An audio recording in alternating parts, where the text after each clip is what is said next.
केवल कोई अधिकारी कर्मचारी इतना बड़ा नहीं होता कि आपके क्षेत्र को, आपके निगम को, आपके नगर परिषद को लूट कर चला जाए। इसमें निश्चित रूप से उन तमाम जन प्रतिनिधियों की भागीदारी है जो इसमें उपस्थित नहीं है। ये दलाली का अड्डा है नगर निगम सीतामढ़ी। सूची में डालकर इस पे FIR दर्ज किया जाए। जो यहाँ के कार्यपालक पदाधिकारी रहते हैं, हम तो कहेंगे उनकी निष्क्रियता है। जैसे मेसौल चौक हुआ, किरण चौक, बड़ी बाजार, कोर्ट बाजार, टेम्पो स्टैंड, ये सारे ऐसे सार्वजनिक स्थल है जहाँ पे महिलाओं और लड़कियों के लिए एक लेडीज टॉयलेट की अविलंब व्यवस्था की जाए। यहाँ तो घोटाला बहुत हो रही है। नमस्कार, हिंद एक्सप्रेस देख रहे हैं आप, और अभी हम सीतामढ़ी जिले के अंबेडकर स्थल डुमरा में मौजूद है और यहाँ पर कुछ लोग जो है वो एक दिवसीय धरना दे रहे हैं। नगर निगम में जो व्याप्त भ्रष्टाचार है, माता जानकी के जन्मस्थली का विकास सही रूप से नहीं हो रहा है, इन सभी मुद्दों पर यहाँ पर लोग जो है धरना दे रहे हैं। एक दिवसीय धरना है, जानते हैं कि क्या कुछ मामला है। विशाल जी मौजूद हैं, बहुत स्वागत है सर। धन्यवाद आपका। क्या बात है कि धरना देने की नौबत आज हो गई सीतामढ़ी के पावन धरती? देखिए, ये तो बहुत पुरानी बात है। नगर परिषद जब सीतामढ़ी था तो नगर परिषद में भी हर योजना में घोटाला होता था। उस समय भी हम लोग आवाज़ बुलंद करते थे, चाहे वो प्रधानमंत्री आवास हो, उसकी सूची सार्वजनिक करनी है। आज तक सार्वजनिक नहीं हुआ, नगर परिषद से नगर निगम हो गया। वहाँ जो योजनाएं डस्टबिन के लिए आती हैं, डस्टबिन फेंका गया। डस्टबिन का जो खरीद था वो अधिक मूल्य पे था, उसकी भी जांच नहीं हो सकी। जो स्ट्रीट लाइट लगती है, वो स्ट्रीट लाइट का भी जो रख रखाव का तौर तरीका है, उसमें भी बंदरबाट है। मतलब कि ऐसा कोई योजना नहीं बचा है इस नगर परिषद सीतामढ़ी में कि जिसमें लूट ना हो। अब ये नगर निगम बन गया, तो क्या अब यह जो बीजारोपण नगर परिषद ने घोटाला का छोड़ के गया तो क्या नगर निगम में भी रहेगा? ऐसा हम लोग नहीं होने देंगे। इसके लिए हम लोग धरना दे रहे हैं कि यहाँ पर 2020 में एक किसी कंपनी को इन लोगों ने ठेका दिया था और उस ठेके के कागज़ को हम आपके समक्ष ये दिखाना चाहेंगे कि ये दिखाइए टीवी पर ज़रा सा इसको, कि किस तरीके से सबका सिग्नेचर है भाई साहब और दर गायब है। तो इतना बड़ा घोटाला है। ये 4 करोड़ रुपया इस सीतामढ़ी क्षेत्र के नागरिकों के टैक्स का पैसा है और वो आप एक कंपनी को दे रहे हैं 4 करोड़ रुपया साल में, जबकि उनके माध्यम से जो खर्च हो रहा है उसका जो है वो मात्र 90 लाख रुपया है। तो ये 3 करोड़ 10 लाख रुपया कहाँ गया? ये हम लोग, और इसके लिए हमारे मनीष जी ने मुख्यमंत्री जी के समक्ष जनता दरबार में जाकर के अक्टूबर पिछले वर्ष उन्होंने मांग किया, सारा डॉक्यूमेंट सबूत के साथ वहाँ रखा। जिस फर्जी कंपनी को दिया गया है उनके ऊपर जो मोबाइल का नंबर है वो देखिए, वो किसी और का मोबाइल नंबर है। तो ये सब सबूत बहुत है हम लोगों के पास कि फर्जीवाड़ा हुआ है और पैसा जनता का है। उसके जनता के पैसे को हम लोग इस तरीके से सीतामढ़ी के नागरिकों का पैसा का इस तरह बंदरबाट नहीं होने देंगे। किसकी निष्क्रियता के कारण ऐसा हो रहा है? जो यहाँ के कार्यपालक पदाधिकारी रहते हैं, हम तो कहेंगे उनकी निष्क्रियता है। अभी जो इसके आयुक्त हैं उनकी निष्क्रियता है, उनके नाक के नीचे से पैसा गायब हो रहा है ना। सवाल है कि कोई एक योजना रहे तो ठीक है, दूसरी योजना है। अब प्रधानमंत्री आवास के बारे में भी आप देख लिए, उनको मालूम है, वो आज भी सूची जारी नहीं कर पाए। वो कहते हैं पोर्टल पर है। एक गरीब जिसके घर पे छत नहीं है वो पोर्टल जाएगा देखने, और वो उसको मालूम नहीं हो पा रहा है कि उसकी सूची खंड ए में है कि 2 में है या 3 में है। तो सिर्फ उसके लाभार्थी को केवल और केवल शोषित किया जाता है और दलाली मांगी जाती है, और इन लोगों का पूरा दलालों का गैंग है जो वहाँ एक्टिव है। आवास योजना में यह देखिए कितना साल पहले, 2018 का अभी तक पैसा ये 2018 का है, 2018 का है। और ऐसे 2800 वार्ड में, सभी वार्डों में ये माने सभी 2800 वार्ड में ये है। किसी का 2 साल पहले, किसी का 3 साल पहले, किसी का 4 साल पहले। तो इसका कारण क्या है? इसका कारण एक ही है, कर्मचारी और अफसर, ये दोनों के मिली भगत से जो व्यक्ति पैसा नहीं देते हैं उनका पैसा नहीं भेजा जाता है। ये दलाली का अड्डा है नगर निगम सीतामढ़ी। और जन कल्याण समिति जो सफाई का जिसको ठेका दिया गया है, 4 साल हो गए 120 मजदूर को, जो कि 1200 रुपया उसके महीना से पीएफ का पैसा कटता है और सरकार के तरफ से उसको 1200 रुपया मिलता है। वो 4 साल का पैसा कहाँ गया? एक मजदूर का 1,15,200 रुपया होता है, वो अफसर और कर्मचारी मिलके बंदरवाट कर लिया गया, जिस पर FIR कर दिया। मैं जांच हुई थी, मैं इसके बारे में बोला था कि वो पैसा कहाँ गया। वो मजदूर जो आपका गंदगी साफ करता है, दूसरे का गंदगी साफ करता है, वो अपना गंदगी लगाता है, वो सफाई कर्मी का आप पैसा खा गए। 1,15,200 रुपया 4 साल का वो गरीब अपना पेट काट के बेचारा वो काम करता है। उस कोरोना काल में उन्होंने जो योगदान दिया, हमें नहीं लगता है कि वैसा योगदान सफाई कर्मी हमारे कोई दिया होगा। तो मैंने वहाँ जांच कमेटी में भी बोला गया था कि आपको मैंने मुख्यमंत्री जनता दरबार में बोला गया था कि मुझे एक कॉपी मिलेगा। ये अनंत फनन में करोड़ों का चेक काट दिया गया। ये नगर आयुक्त मिली भगत करके और ये जांच कमेटी जो विष्णु गुप्ता है, ये दोनों मिली भगत करके इनका अनंत फनन में करोड़ों का चेक काट के कंपनी को फायदा पहुंचा गया है। मेरे पास सबूत है, मैं मौखिक नहीं बोल रहा हूं, मैं सबूत के साथ बोल रहा हूं। इन लोग पर FIR हो और कड़ी से कड़ी सजा हो और ये जन कल्याण समिति पर काली सूची में डालकर इस पे FIR दर्ज किया जाए।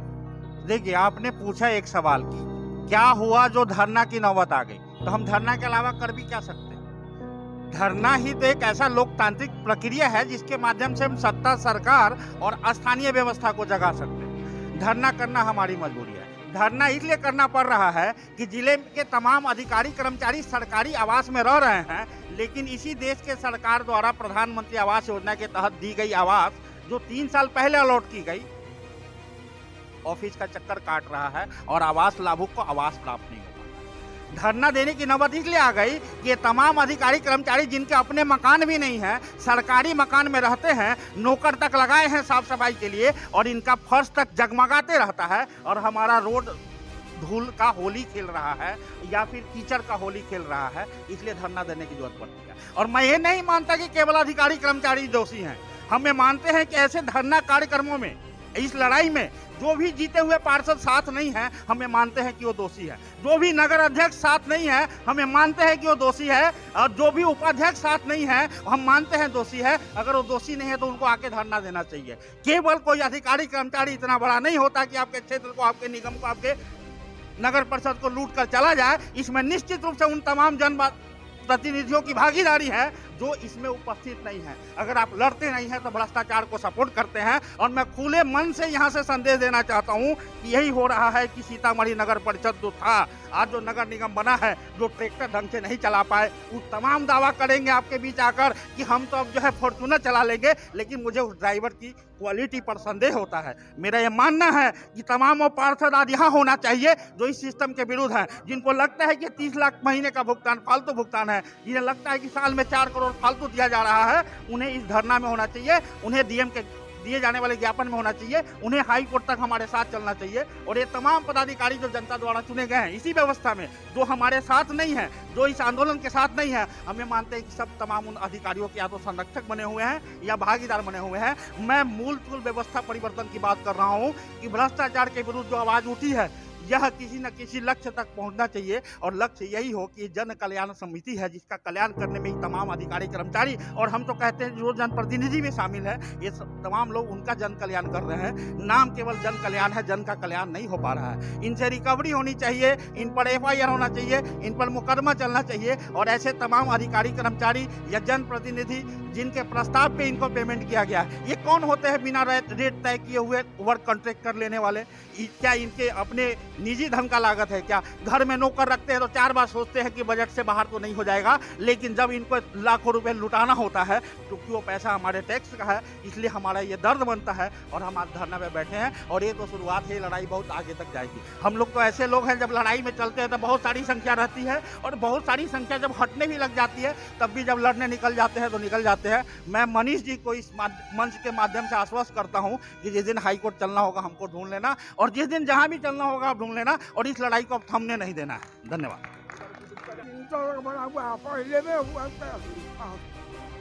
प्रताप शाह जी हैं, आए हुए हैं और 2-3 महीने पहला इनका लिंटर ढला गया, 2 महीने पहले इनका फोटो खींचा गया। अब बताइए कि वो कंप्यूटराइज रहता है, चूँकि वह नई टेक्निक से वो जो कैमरा से खींचा रहता है उस आधार पर वो कंप्यूटर पे लोड होता है।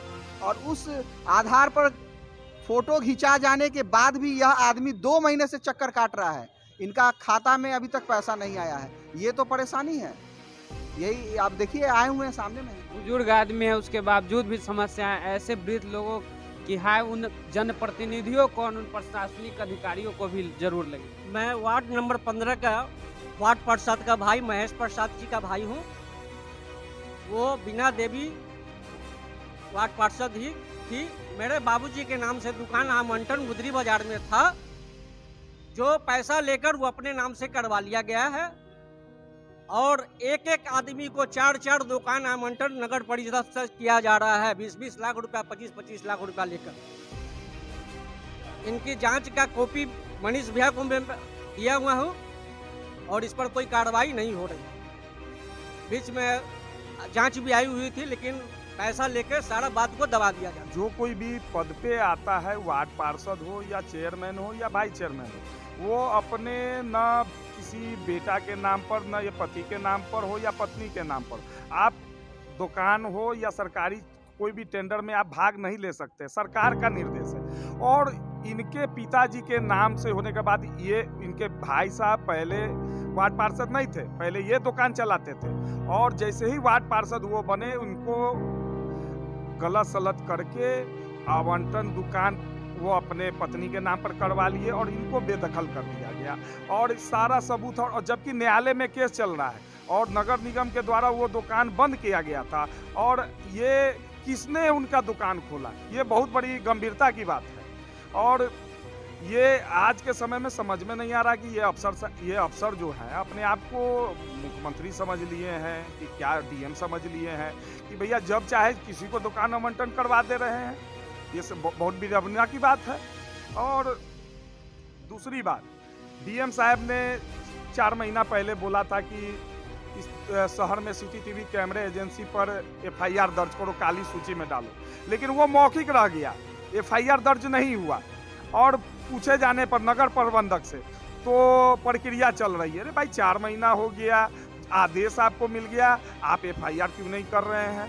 समझ में नहीं आ रहा है भाई, ये क्या बात है। मैं जिला पदाधिकारी से महोदय से मैं जानना चाहता हूं कि उस पर एफआईआर क्यों नहीं हुआ।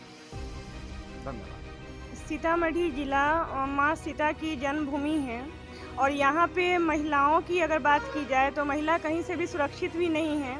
और हम लोग यहाँ पे धरना पे बैठे हैं। मेरा मेन मुद्दा है कि सीतामढ़ी ज़िले में सुदूर ग्रामीण क्षेत्रों से जो महिलाएं और लड़कियाँ बाजार करने आती हैं या जब एग्ज़ाम का टाइम आता है तो परीक्षाएं देने आती हैं, उन सभी महिलाओं लड़कियों के लिए एक भी शौचालय की व्यवस्था सीतामढ़ी जिला प्रशासन के द्वारा नहीं किया गया है।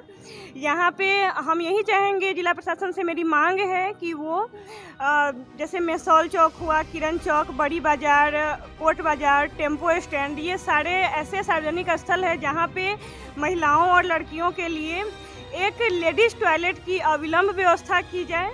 मैं बस यही कहना चाहूँगी। और दूसरी बात है कि हमारी जो मांग है, हम लोग नगर निगम में व्याप्त कुरीतियों के खिलाफ बैठे हैं यहाँ।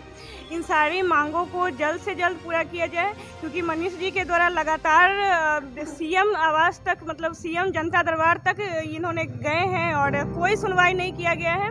सीएम के आदेश की भी अवहेलना की जा रही है। ये यहाँ के जिला प्रशासन की घोर लापरवाही को दर्शा रही है। ये लोग किस तरीके से बंडरवाट करके सारे फंड का बंडरवाट कर रहे हैं। तो इनको जिला प्रशासन से मेरी मांग है कि ये इनकी हर मांग को पूरा करें। और हमारी जो महिलाओं के लिए विशेष आग्रह है कि लेडीज टॉयलेट की व्यवस्था कराई जाए। धन्यवाद। यहाँ तो घोटाला बहुत हो रही है। ये घोटाला, भ्रष्टाचार, ये साफ सफाई के लिए डस्टबिन घोटाला है।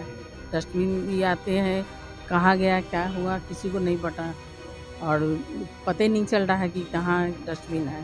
और डस्टबिन के नाम पे पैसा आता है, उसकी भी घोटाला कर जाते हैं लोग।